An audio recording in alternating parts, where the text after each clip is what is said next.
प्रकरण बापटांची पाचावर धारण. तात्या English police येतात, ते बॉम्बचं काय करायचं? दार उघडलं आणि इंग्लिश फौजदार आला की भविष्य काय? अटक आणि फाशी. इतकं भयान भविष्य डोळ्यासमोर असताना तात्या म्हटले, बापट तू पाटावर बस. असे हे दोन्ही हातात घेऊन. गणपतीच्या दोन्ही हातात मोदक छान दिसतील. तात्या ही विनोद करायची वेळ आहे का? पोलीस जिना चढतायत. एक काम कर, एक आराम खुर्ची होती अशी घोळ असलेली, त्या आराम खुर्चीत दोन्ही ठेवले, त्याच्यावर आणखीन एक बेडशीट टाकली, ती पिनअप केली, छोट्या पिना टाकल्या. दिवाणखाने इथंच ठेव. तुम्हाला जर आठवत असेल तर बघा, जेव्हा तिकीट चेकर आगगाडीच्या डब्यात येतो तेव्हा त्यांनी विचारलेलं नसताना सुद्धा ज्याच्याकडे तिकीट नाही त्याला आपोआप घाम येतो. आणि चेकरची नजर इतकी बसलेली असते की तो असतो त्यांना फार विचारतच नाही. कोणाच्या कपाळावर घाम आहे हे त्याला दुसऱ्या मिनिटाला कळतं, तो त्यालाच विचार तिकीट प्लीज, चला घरी. पोलीसची नजर पण अशीच बसलेली असते, त्यांना देहबोली फार चटकन कळते. पण इतके तयार असलेलं इंग्लिश पोलीस दल, याचा फौजदार समोर येऊन उभा राहिला. धाडकन दरवाजा उघडला. सावरकरांच्या डोळ्यातही भीती नाही आणि अंगावर भीतीचा लवलेश नाही. हसत मुखाने स्वागत. वेलकम. खालायत. आम्हाला बातमी लागली आहे, इथे बॉम्ब आहे, झडतीचे वॉरंट आहे, घ्या झडती. त्यांनी त्या कॉटवरची गादी उचलून बघितली. सावरकरच त्याला सांगतायत, शुकशुक काय कशाची झडती घेत आहे? बॉम्बची. गादी खाली बॉम्ब असेल?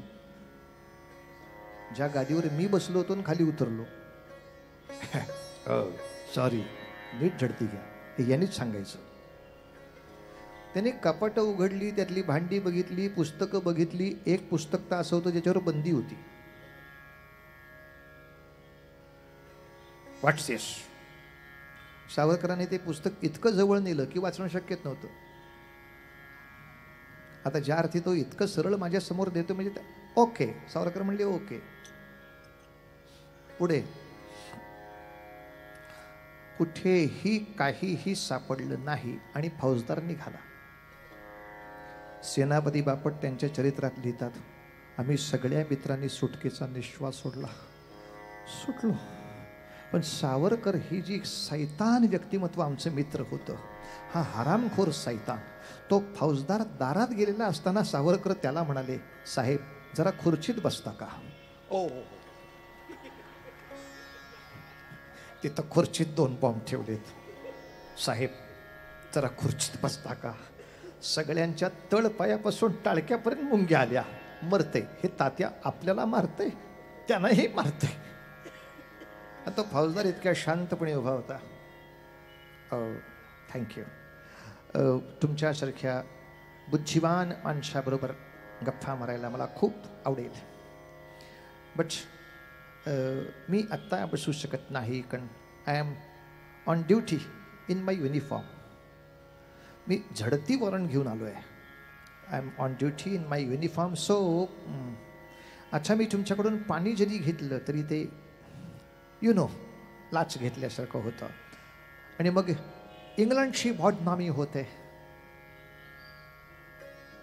मी ड्युटी संपली की तुमच्याशी गप्पा मारायला येईल. Okay, thank you. गेला की फौजदार. बापट लिहितात, सावरकरांच्या मनाचं मोठेपण असं होतं की सावरकरांनी बापटांच्या खांद्यावरती हात टाकून सांगितलं, बापट हे इतके प्रामाणिक आहेत म्हणून जगावर राज्य करतात. हे इतके प्रामाणिक आहेत. इथं त्यांनी चहा घेतला तर कोणी त्याला विचारणार नव्हतं, पण एकांतात सुद्धा माझ्या देशाचं नाव खराब होईल असं मी वागणार नाही, याची काय जबरदस्त जाणीव त्या माणसाला आहे की नाही मी पाणी घेणार, इंग्लंडची बदनामी होईल. किती प्रामाणिक माणूस आहे.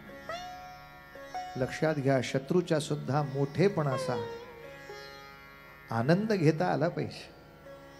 ही माणसे एवढी जबरदस्त तयार आहेत त्यागाला, म्हणून सगळं उभं राहतं. बापट, आपल्याला सरदार सिंग राणांच्याकडून 19 पिस्तूल आलेली आहेत. सरदार सिंग राणा हे फ्रान्स मधले हिऱ्यांचे व्यापारी होते. सावरकर दुकानात जाऊन मागतील का पिस्तूल द्याव जरा, ते हिऱ्याच्या व्यापाऱ्यांनी पिस्तूल मागवलं होतं. अंगरक्षकांना पाहिजे या नावाखाली मागवलं होतं. 20 पिस्तूल मागवली होती. पोलिसांनी विचारलं तर एक घरात पाहिजे म्हणून एक सरदार सिंगांकडे ठेवलं होतं. 19 भारतात पाठवली. अर्थात पाठवणारे सावरकर जेवढे धन्य तेवढे नेणारे सुद्धा धन्य. 19 पिस्तुलापेक्षा मोठा आकार पुस्तकाचा घ्यायचा, ते पुस्तक आत कोरायचं, त्या पानांमध्ये पिस्तूल बसवायचं, वरनं पुस्तक बंद केलं की सगळ्या बाजूनी फक्त पुस्तक दिसेल. असा 19 पुस्तकाचा दस्ता घेऊन चतुर्भुज नावाचा त्यांचा मित्र भारतात पोचला. आणि तसंच पाटील यांच्या साह्याने 2 बॉम्ब आणि बॉम्ब करायच्या पुस्तिकाही पोचल्या. आमचे बाबा नेहमी विनोद करायचे. सावरकरांचं नाव विनायक, ते गणपती, म्हणून त्यांच्याकडे जो आचारी होता, म्हणजे तो आचारी काम शिकायलाच आला होता, त्याचं नाव चतुर्भुज म्हणजे विष्णू. आता गणपती बरोबर विष्णू, त्यामुळं काम झालं. आमचं नावच आफळे. आम्हाला काय आचारी मिळणार? आचारी आल्याबरोबर विचारायचं, आचारी बुवा तुमच्याशी आमच्या घरातल्या बायकांचा जास्त संबंध येणार. वहिनी हे द्या, वहिनी ते द्या, वहिनी हे द्या, वहिनी ते द्या. तर आमच्या घरातल्या बायकांनी तुम्हाला काय म्हणून हाक मारावी? तो म्हणाला, प्राणनाथ. माझ्या घरातल्या सगळ्या बायकांनी तुला प्राणनाथ म्हणून हाक मारावी? आता माझ्या आईबापांनी माझं नावच ठेवले, तर मी काय करू? कॅन्सल. नावानी हाक मारणं कॅन्सल. तुला कोणीही नावानी हाक मारणार नाही. आडनावानी हाक मारू. आडनाव काय? नवरे पांडुरंग हरी वासुदेव हरी. आम्हाला प्राणनाथ नवरे, त्यांना चतुर्भुज मिळाला. असो, आज साख्यान मी इथे थांबवणार. जिथे ही शस्त्र भारतात पोचली किती जल्दी.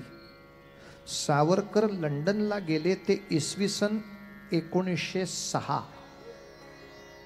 1907 आणि 1908 या 2 वर्षात 2 अत्यंत जगप्रसिद्ध पुस्तकं जगाला देऊन, बॅरिस्टरीचा अभ्यास करून, शस्त्राची गुणवत्ता मिळवून ते शस्त्र भारतात पोचलं. आणि 1908च्या डिसेंबरमध्ये भारतात पहिला बॉम्बस्फोट झाला सुद्धा. काय टिळकांना आनंद झाला असेल, काय गती आहे कार्ट्याची. तर 6 वर्षांनी विचारायचं, अरे आपलं ठरलं होतं ना ते. अरे चा विसरलोच. हेच महत्वाचं आहे. सावरकर पोचले आणि 2 वर्षात शस्त्र पोचलं. याच्याही पुढे 2 वर्ष सावरकर अजून इंग्लंडमध्ये होते. अक्षरशः लंडनमध्ये भूकंप होतील अशी कामं सावरकरांनी केली. एकच काम सांगतो, किती अवघड आहे आपण कल्पना करा. जसा युरोपमध्ये, युरोप हे एका खंडाचे नाव आहे, जसा युरोप खंडामध्ये इंग्लंड देश आहे, तसाच त्याच्या शेजारी फ्रान्स देश आहे, आणि तसाच त्याच्या शेजारी जर्मनी नावाचाही एक देश आहे. युरोप खंडातले अनेक देश हे आपल्या प्रदेशांइतके छोटे आहेत. त्यामुळे देश या शब्दाचा तुम्ही भारता इतका नकाशा डोळ्यासमोर ठेवून विचार करू नका. त्यातला फक्त महाराष्ट्र एवढाच एक देश असतो. या दृष्टीनं जर्मन नावाच्या देशात एक समाजवादी परिषद होणार होती. समाजवाद या शब्दाचा अर्थ, जर एका समाजानं दुसऱ्या समाजावर दडपशाही केली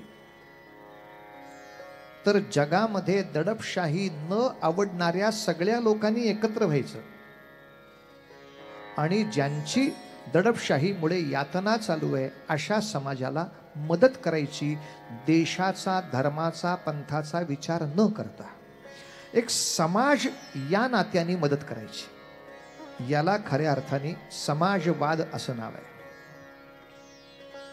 अशी समाजवादी लोकांची परिषद होणार होती, ज्या समाजवादी परिषदेला सगळ्या जगातून जवळजवळ 50-60 देशाचे प्रतिनिधी यायचे होते.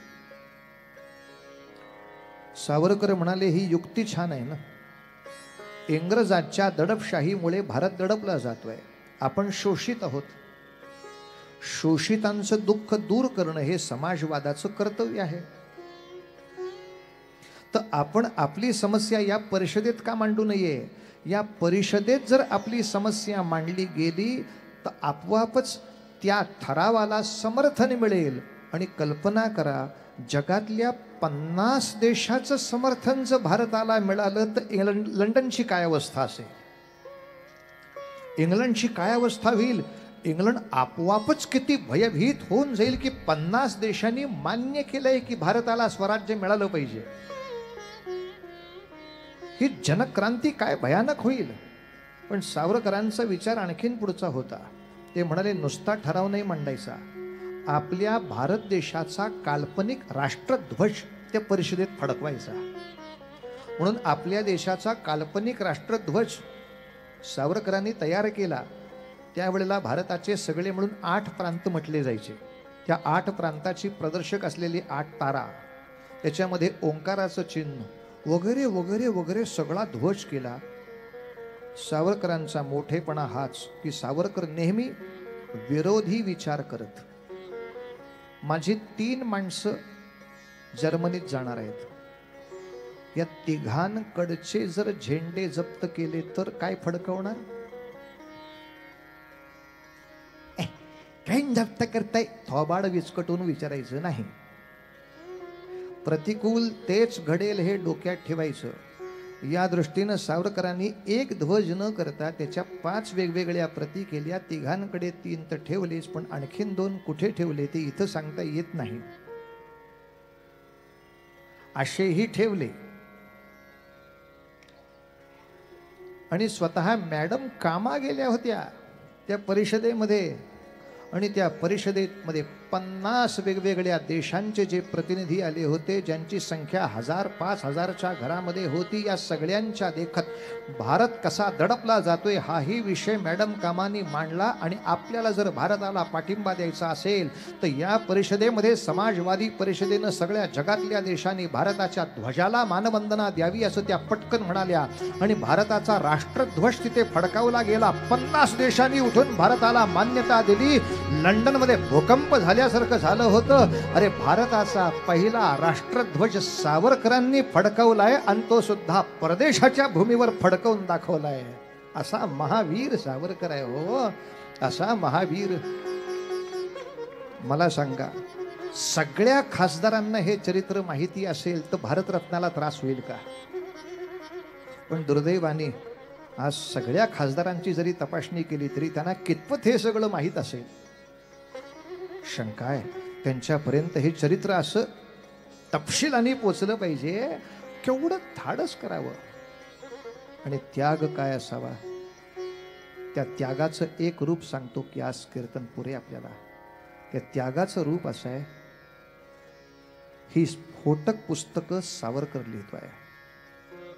बॉम्ब आणि पिस्तुलासारख्या स्फोटक गोष्टी सावरकर पाठवतोय. याचा एक छोटासा पुरावा हाती लागताच. इंग्रजांनी सावरकरांच्या समग्र गोष्टीवर टाच आणली.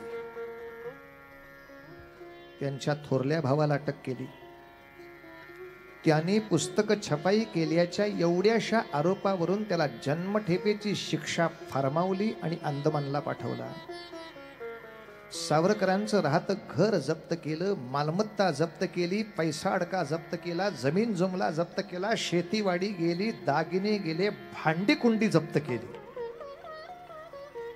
आणि इतकं सगळं जप्त झाल्यावर सावरकरांची पत्नी आणि सावरकरांच्या थोरल्या भावाची पत्नी या दोघी आश्रितासारख्या कोणातरी आपल्या सन्मित्राकडे किंवा आपल्या माहेरी राहू लागल्या.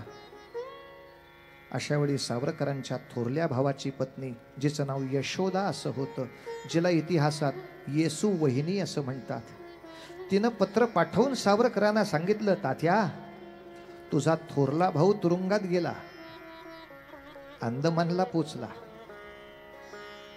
तुझा धाकटा भाऊ संशयित म्हणून पकडलाय, तो सुटेल का नाही माहित नाही. तू तरी धड पावलाने ये बाबा भारतात. आणि तात्या आणखीन एक सांगू, मला बिचारीला पोरच झालं नाही रे. 2 वेळेला मुलाची शक्यता होऊन निघून गेलं.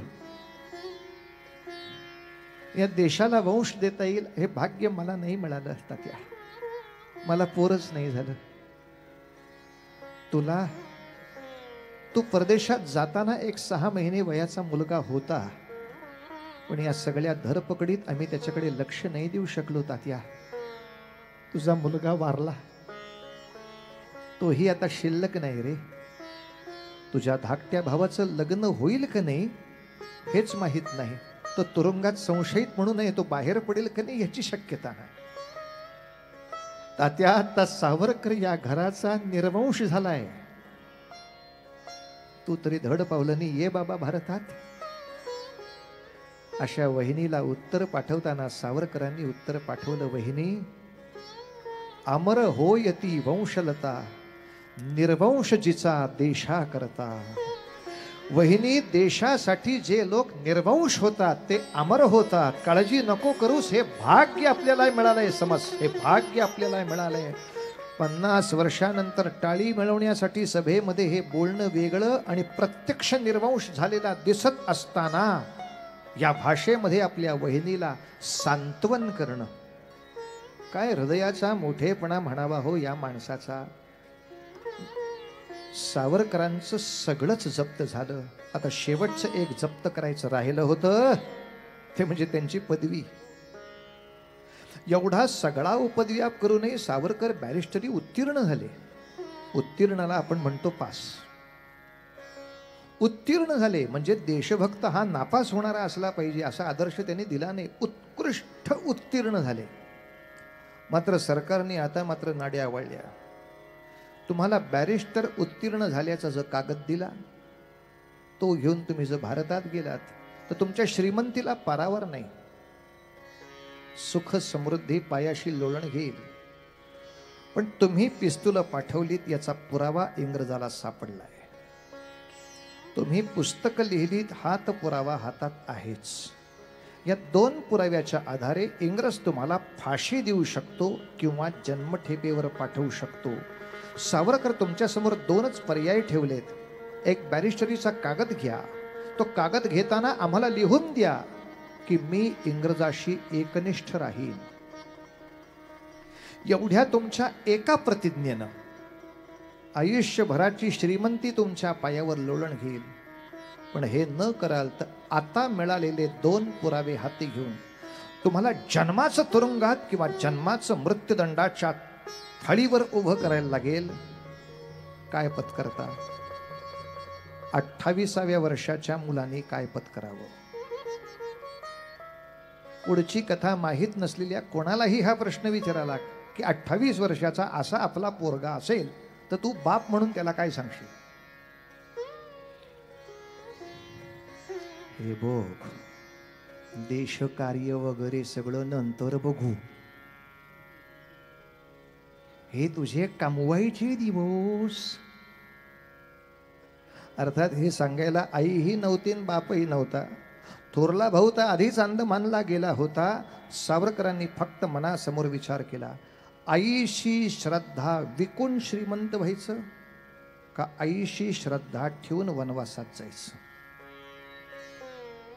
आणि या 2 पर्यायातला दुसरा पर्याय सावरकरांनी इतक्या स्वाभिमानपूर्वक निवडला की समोर विद्यापीठाच्या कुलगुरूंनी इंग्रजी राजनिष्ठेची शपथ घ्या असं म्हटल्यानंतर त्या विद्यापीठाच्या सभागृहात विविध देशांच्या नागरिकांच्या आणि विद्यार्थ्यांच्या समोर असलेली बॅरिस्टरीची पदवी त्याच्या अंगावर भिरकावून देऊन सावरकर तिथून बाहेर पडले. आईशी निष्ठा विकून मला बॅरिस्टरी घ्यायची असेल तर मी धिक्कारतो त्या पदवीला. कल्पना करा त्या एका दृश्याचा परिणाम काय होतो. तुम्हाला आयुष्याची जन्मठेप का फाशी महत्वाचं नाही, पण लंडनमध्ये जे फ्रान्सचे विद्यार्थी होते, लंडनमध्ये जे जर्मनचे विद्यार्थी होते, लंडनमध्ये जे इटलीचे विद्यार्थी होते, जर्मनमध्ये जे रशियाचे विद्यार्थी होते, या सगळ्या विद्यार्थ्यांनी आपापल्या घरी तारा करून कळवलं असेल की हिंदुस्थानामध्ये अजूनही वाघ राहतात, सिंह राहतात, जे आईला विका म्हटल्यानंतर उफाळून उठतात आणि इंग्रजाच्या विरोधामध्ये मुठी आवळून त्याच्या देखत त्याचा अवमान करून निघून जाऊ शकतात. अरे आपली वाघाची औलाद कधी सिद्ध करायची भावा? औलाद सिद्ध करून सावरकर बाहेर पडले, ज्यांना स्वतःच भविष्य स्वच्छ दिसत होतं. आता फाशी किंवा जन्मठेपेला पर्याय नाही. पण हे सगळं होण्याच्या आधी मला एकदा जर आईला भेटता आलं, भारताला भेटता आलं तर किती बरं होईल. कारण भविष्य असं भयानक दिसत होतं की मदनलाल धिंगरासारखं मला इथेच पकडून, इथेच खटला करून, इथेच फाशी दिलं तर भारत कसा बघणार मी. म्हणून विमनस्क अवस्थेमध्ये असलेले सावरकर ब्रायटनच्या समुद्र किनाऱ्यावर आले आणि त्या किनाऱ्यावर एक जगप्रसिद्ध काव्य निर्माण झालं. ने मजसीने परत मातृभूमीला. आज एकच कडवं म्हणून थांबतो, बाकीची 3 कडवी उद्या म्हणे. पण उद्या या खुर्च्यांचे ढीग अजून शिल्लक आहेत, ते मला त्रास देत आहेत. आणि जागा पण शिल्लक आहे, ती त्याहून त्रास देते आहे. हा महोत्सव कीर्तन करण्यासाठी नाही आहे. भारतरत्न हे क्रांतीवीराचं जे विशेषण आहे ते आपल्याला सावरकरांना मिळवून दिलं पाहिजे, यासाठी एक जागृती अभियान म्हणून आपण महोत्सव उभा करतोय. म्हणून चरित्र फडक्यांचं, चाफेकरांचं दोघांचं असताना सुद्धा आपण महोत्सवाला नाव फक्त सावरकरांचं दिलंय.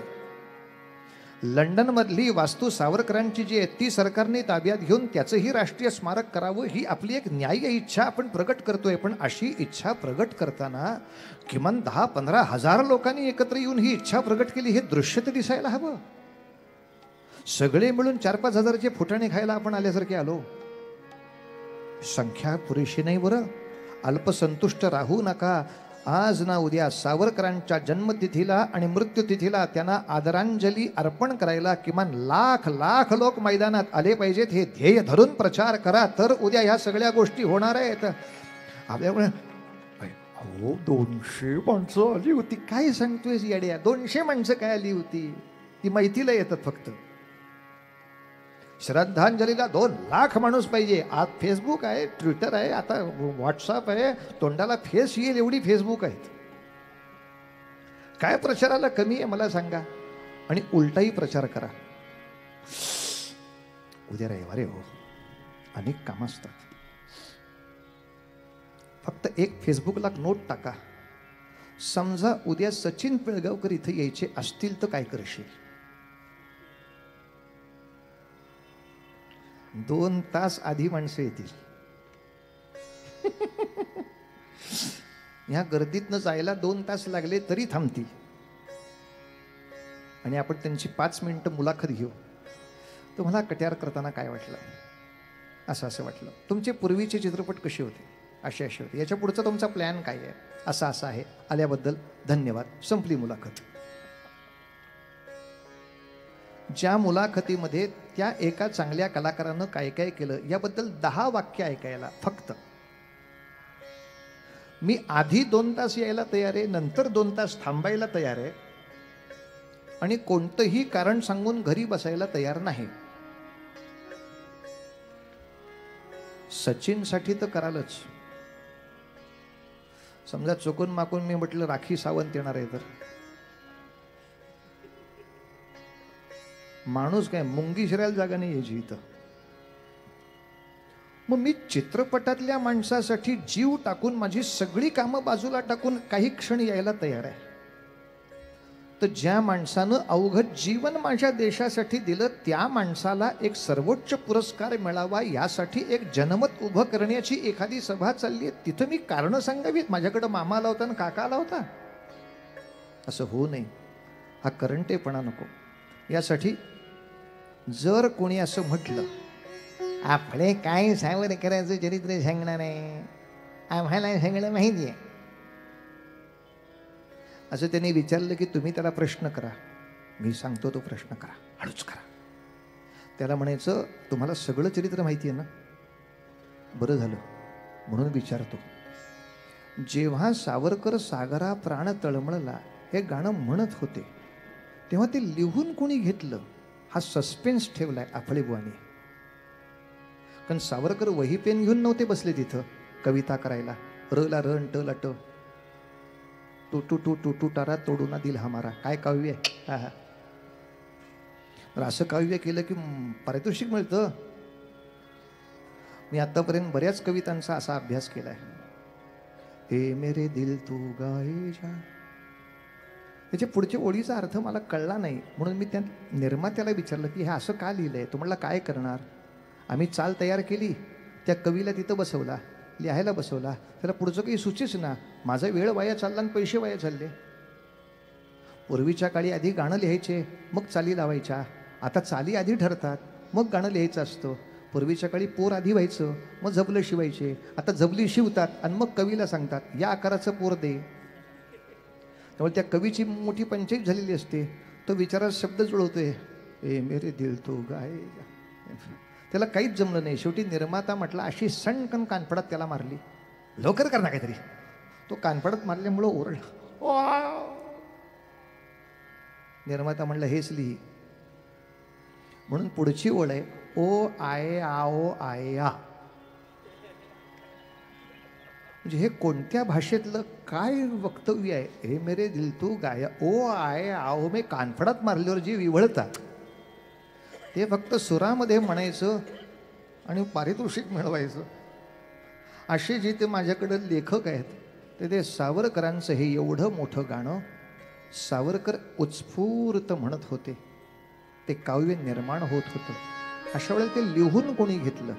अर्थात अनेकांना ते नाव माहीतही असेल, पण ज्यांना माहीत नाही त्यांच्या डोक्याला जरा गिरमिट द्या. आणि नसेल माहिती त्याला म्हणू उद्या येतं खरी. आणखीन एक 4 सावरकरांच्या गोष्टी ऐक. ऐकलेलंच परत काय ऐकावं, त्यांनी आपला अभ्यास पक्का होतो. त्यांनी ते आपल्या हृदयामध्ये जास्त बिंबलं जातं.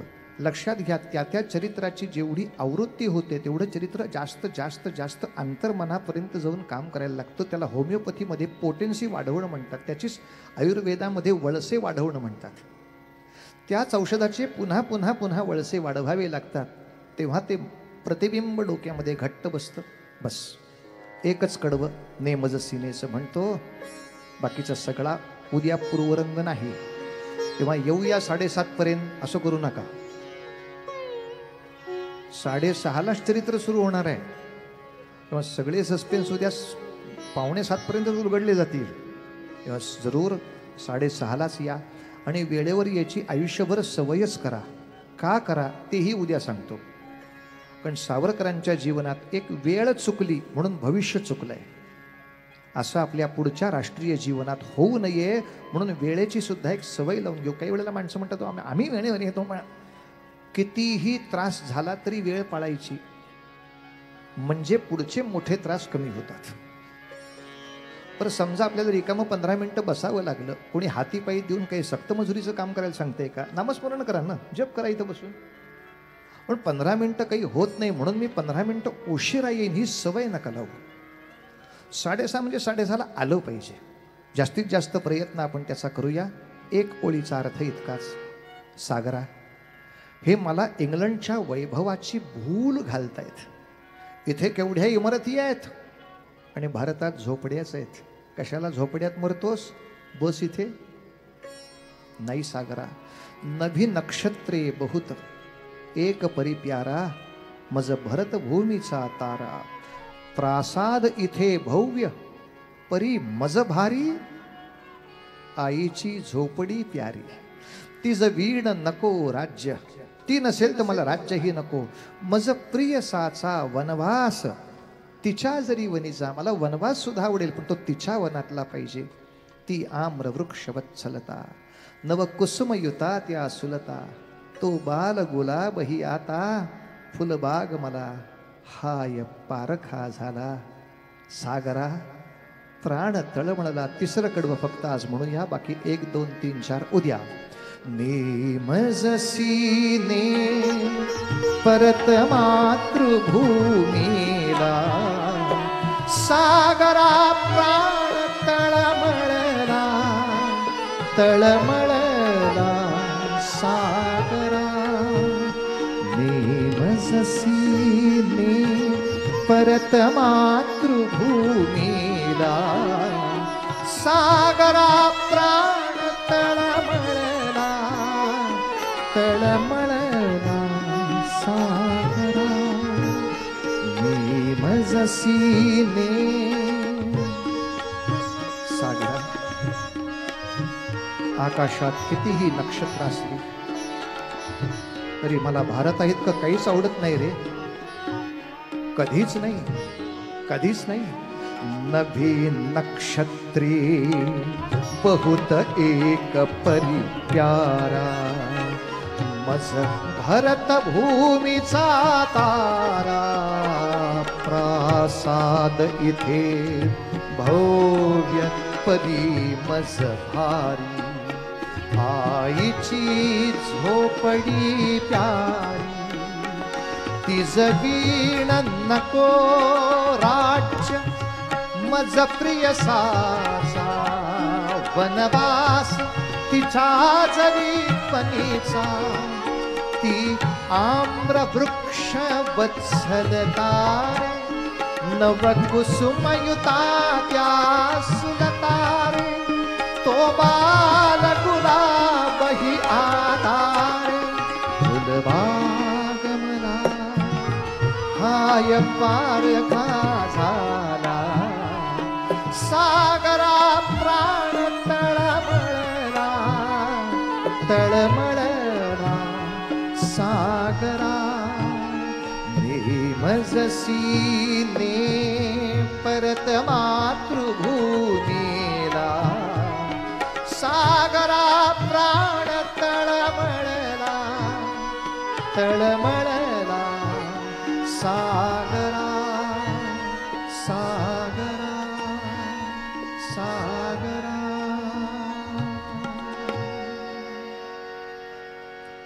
हनुमंताप्रमाणे शत्रूच्या गोटामध्ये जाऊन आपला पराक्रम सिद्ध करणारे, दास्य भक्तीचा आदर्श देशभक्तीचा दीपस्तंभ असणारे सावरकर यांचं उर्वरित चरित्र उद्या श्रवण करू.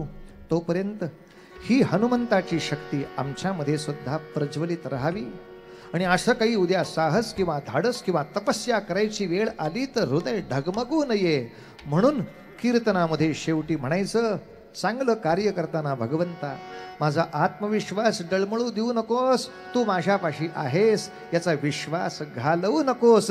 हे चित्तान दे गा देवा तुझा विसर न भावा तुझा विसर न भावा. याच्यानंतर भारत मातेची आरती आपल्याला म्हणायची, तेवढी आरती होईपर्यंत सहकार्य करा.